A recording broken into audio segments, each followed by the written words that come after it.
सईदा के दुश्मन के मुकद्दर से खौफ खा, सईदा के दुश्मन के मुकद्दर से खौफ खा, दोज़ख भी उनके जुर्म की पूरी सज़ा नहीं है। दोज़ख भी उनके जुर्म की पूरी सज़ा नहीं है। इस वास्ते खुदा भी चुप कर छुपा नहीं।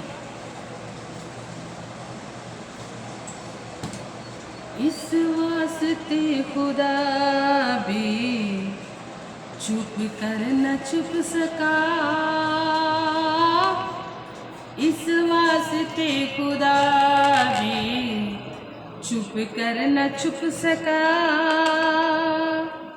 क्योंकि फिजाओं पे अली ने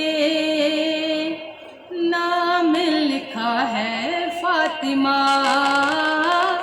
नाम लिखा है